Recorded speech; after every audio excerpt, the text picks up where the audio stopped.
पवार के मिलने का सिलसिला जारी हो चुका है और शरद पवार से इस वक्त तमाम नेता मिल रहे हैं, क्योंकि शरद पवार क्या इस सरकार को बचा पाएंगे ये देखने वाली बात होगी। लेकिन बड़ी खबर इस वक्त की आपको दे रहे हैं कि शरद पवार से अजीत पवार मिलने पहुंच गए हैं, साथ ही साथ गृह मंत्री दिलीप वलसे पाटिल भी पहुंचे हैं। क्या शरद पवार महाराष्ट्र की राजनीति में जो उथल पुथल हो रही है उसे शांत करवा पाएंगे, ये तो वक्त ही बता पाएगा।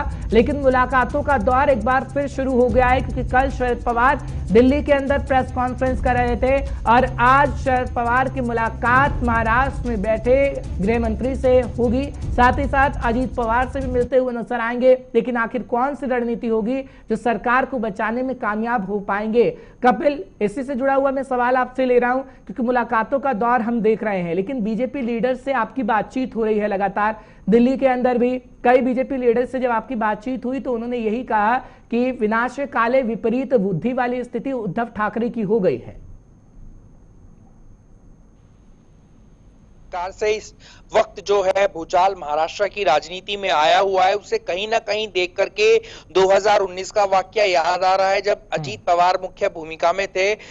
देवेंद्र फडणवीस जो है बिल्कुल तैयारी कर चुके थे बीजेपी की सरकार बनाने के लिए और दूसरी बात जो है सीएम पद की शपथ लेने के लिए। तो एक बार फिर से जो है आज महाराष्ट्र के अंदर सियासी उठापटक का दौर लगातार जारी है। हम देख रहे हैं कि पिछले 2 दिनों से किस प्रकार से लगातार जो है एकनाथ शिंदे विधायकों के साथ पहले गुजरात और उसके बाद जो है गुवाहाटी पहुंचे हैं विधायकों को लेकर के। तो कहीं ना कहीं अब महाअघाड़ी विकास की जो सरकार है, जिसमें शिवसेना, कांग्रेस और नेशनल कांग्रेस पार्टी एनसीपी जो है वो तीनों का गठबंधन है और अब जो है बातचीत का दौर लगातार शुरू हो रखा है। उद्धव ठाकरे लगातार उन्होंने भी एकनाथ शिंदे से करीब 20 मिनट उनसे बातचीत की है और जो सूत्रों के हवाले से खबर मिली है उसमें ये बताया गया है, उससे ये जाना गया है कि जो उन्होंने उद्धव ठाकरे ने एकनाथ शिंदे को समझाने की और मनाने की कोशिश की है और कहा है कि जो भी आपस में मतभेद है उसको जो है बैठ करके सुलझाया जा सकता है।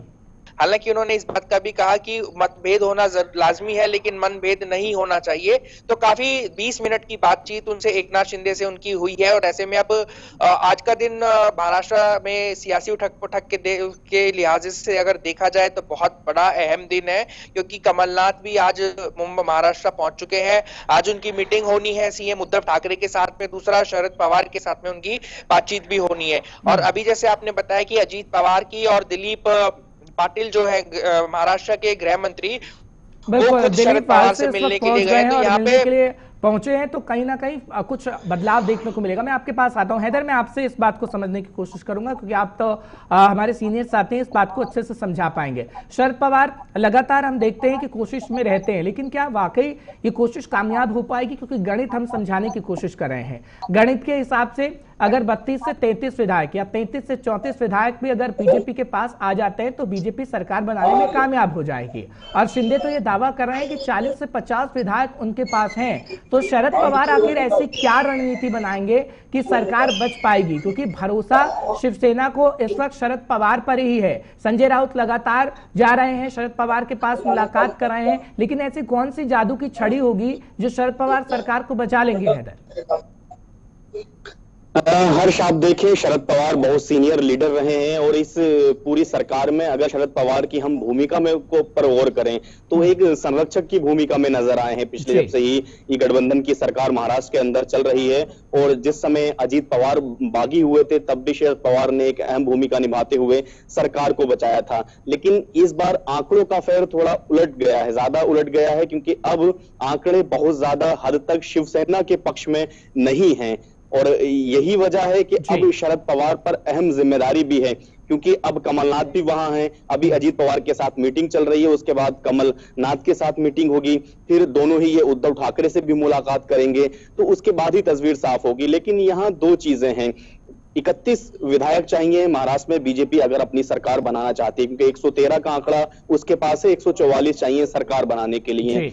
लेकिन अगर किसी भी एक पार्टी के विधायक 36 विधायक से ज्यादा, एक दल बदल विरोधी कानून के तहत अगर 36 से ज्यादा विधायक शिवसेना के बीजेपी में शामिल होते हैं तो उन पर कार्रवाई भी हो सकती है।